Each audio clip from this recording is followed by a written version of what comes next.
Welcome back, Blazers Edge readers, to another edition of the Blazers Edge Videocast. I am Sam Tung, along with Dave Deckard, editor of Blazers Edge. Dave, we actually have a pair of questions to get to today, and everyone's favorite trade talk topic. That's a tongue twister. Eating up. But I want to get these to you back to back. A couple guys that a couple readers sent in emails for. You can send those emails, as we mentioned both in the post and here, blazersub@gmail.com, the place to send those emails. The first one, Dave, comes from Josh, and Josh asks, shouldn't Portland look at Jason Collins to boost the paint defense a hair? I'd love to see Myers Leonard go to the D-League to work on his game, while Collins anchored the paint for 10 minutes a night. The Blazers locker room seems like a healthy place, and we know the city would accept him. Why not? And we also have another question. This one comes from Ian, and Ian asks, so the word on the interwebs is that defensive stalwart Larry Sanders could be on the block in Milwaukee. I'm aware of his off-court incidents, though I feel that the overall culture and winning atmosphere of the Blazers locker room could absorb someone like Sanders. Larry Sanders, in my opinion, vaults this team into championship contention. Again, two emails about two very different players, Dave. Your thoughts on Jason Collins and Larry Sanders? Well, both emails mentioned the locker room for one thing, and I think they're right. You know, the Blazers locker room has the advantage of being able to absorb a lot of different types of players and still remain intact. They say every team needs one nutcase at least to kind of liven things up. So Sanders might be that. Collins, I think, is more calm and reserved. So, you know, I don't know how you feel, but I'd be good with a Larry Sanders or just about anybody locker room-wise. Yeah, I think that, you know, I think that there are some guys that you would want to shy away from, maybe like an Andrew Bynum type that just don't even want to play. However, even the Pacers, who kind of pride themselves on having a quality locker room, brought him in. So, you know, I'm with you there, Dave, but I do think I'm echoing what you said. It's pretty interesting that both readers mentioned the fact that, you know, team chemistry is really one of the major advantages that this team has over any other, and could probably take on, you know, a little bit of a head case. Yeah, people worry about that being broken, but that's not. You got to worry about the on-court part being broken, and that's, you don't want a ball hog dominator who can't pass. That won't fit Portland's system at all, especially at a guard position. You just can't have that, or small forward. So. But neither of those guys qualified. Let's talk about the two guys they actually mentioned, Sanders and Collins. Really, you've got two ditches on either side of a road here as far as trade acquisitions. Sanders, yes, it would be great to have, you know, start at center, would be a defensive presence. You couldn't dream of anyone better to energize the team. The problem is you can't get him. I mean, what have the Blazers got to trade? They have no expiring contracts, which Milwaukee probably wouldn't want anyway. You got no first-round picks to trade in the near future. You're only trading young players, and those young players pale in comparison to Sanders, who himself is young. If the Bucks were going to take a chance on a young player, why not take a chance on Sanders? So you basically can't get him, and that's one ditch. People are shooting too high with some of these suggestions. Collins is on the ditch on the other side of the road. It's too low. He's not going to make any impact. And that you can send Myers Leonard to D-League right now and not impact this team too much. So if that's the goal of your move, just do it. Jason Collins is not going to be better than Joel Freeland. And I think that, you know, you can pick up guys almost anywhere who are going to prove better than he is. He's just too old, not productive enough. So basically, Blazer fans, when you're going to make these suggestions, shoot for the middle. Stay on the road. Can't get a starter. Blazers won't trade a starter. So that's not going to happen, right? And have no draft picks. But aim a little bit higher than, you know, the scrap heap, plucking people off the side of the landfill, because the Blazers do need a little more than that.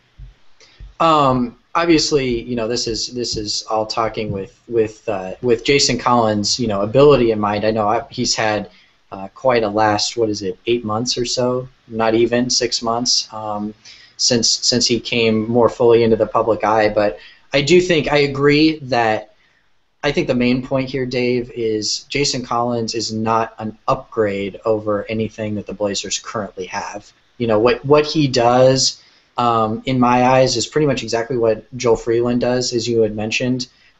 He's a guy that's not going to make a whole lot of mistakes. He's a guy that's essentially going to be a rebounder and an enforcer. He's bigger than Joel Freeland, might be the one big difference.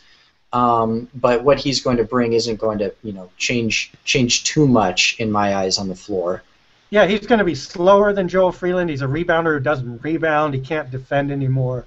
He's just his time is done, basically, and that's the long and short of it. I mean, yes, you're right. He's been in the public eye for coming out, and more power to him. That doesn't make him younger. It doesn't make him more agile. It doesn't transport him back to a time when he could play and make a difference. So, that ship has sailed, and so be it. There might be someone out there at center for the Blazers, but basically, here's what you want. You want a guy who can play behind Robin Lopez or platoon with him. You want a guy who you could trust for at least maybe 20 minutes if Lopez, God forbid, got injured. That you wouldn't be embarrassed to start him or feel that the team was going to fall off a cliff. You also want some definable skill. At this point, I don't care whether it's offense or whether it's defense. I want some way for this guy to impact the game strongly, some calling card that he brings. Jason Collins has none of those things. So, just sorry, can't really consider him. I think that's where Larry Sanders comes in. I think that essentially what you're alluding to here, Dave, is the Blazers need a specialist.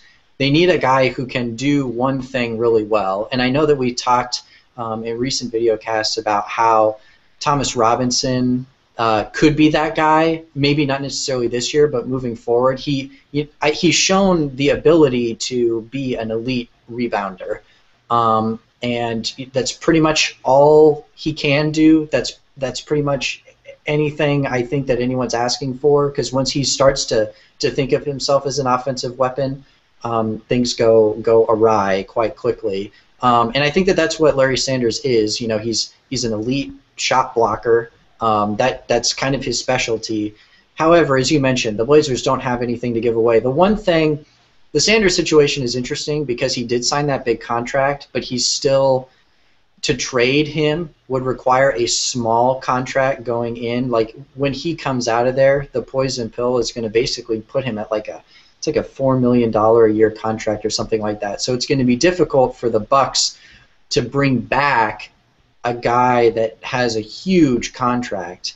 But I will say that Milwaukee at this point is looking for draft picks. I think that they're gonna be hitting the reset button on this whole thing, and C.J. McCollum would be a nice piece to move over there. He is a lottery pick. He's a guy that's shown the ability to be a scorer in the NBA. However, if you want a guy like Sanders, you're going to have to package a guy like CJ and probably a guy like Thomas Robinson, who are two very high upside players. Plus, you're going to also have to throw in, a draft pick or two, just because, Sanders is a proven player. Obviously, he's had injury problems this year. He's had off-the-court problems. But at the same time, it's just, at the end of the day, it's unrealistic to think that the Blazers are going to be able to get, an all-star, potential all-star caliber player at this point. Yeah, there's no way the Bucks do that deal. I mean, you can throw in Myers Leonard, Thomas Robinson, C.J. McCollum, draft picks every other year for the next 6 years. What is that going to do for them? I mean, Milwaukee doesn't care what they take back in. I think they just need talent, and they don't care who they send out either. They just need talent, and Sanders is their only really, really super bankable trade chip at this point. If they get rid of him, they have to get something in return. Otherwise, they are just doomed, and that's not good. I mean, we're into firing your general manager time if they get rid of Sanders and don't get a reasonable return. So I think you can forget that one. Be nice. Hey, would I trade C.J. McCollum and Thomas Robinson in a draft pick for Larry Sanders? Yes, I would, and I'd laugh all the way to the bank and to the second round of the playoffs doing it, but just not going to happen. And on that point too, Dave, you're probably going to have to take on another player like Caron Butler or one of these other big contracts of guys. Ask me if I care. Ask me if I care. Give me Caron Butler. Give me Give me a bowling ball with a $10 million contract. If I get Larry Sanders, I will take that. That would be an unprecedented opportunity for Portland to upgrade, and they shouldn't care about salary cap. They might even be willing to go into luxury tax for that, or they should, but it's just not going to happen. Portland doesn't have the juice to do it. My main point, though, you're going to have to give up another $10 million in salary. So now you're talking, you're talking one of the starters at that point. So it cannot happen. It's just if Neil Olshey does that, I will pick it outside the Blazers' office saying, anoint this guy king of Portland, because that would be an amazing deal. It would certainly be statue worthy. Yes. So again, thanks to our emailers today. Continue to send those in, blazersub@gmail.com. We love the trade talk, especially as we get closer to that trade deadline. And coming up in a couple days, another topic for you, another one of your emails. Send those in, blazersub@gmail.com. For Dave, I'm Sam. We will see you all soon here on blazersedge.com, the Blazers Edge Videocast.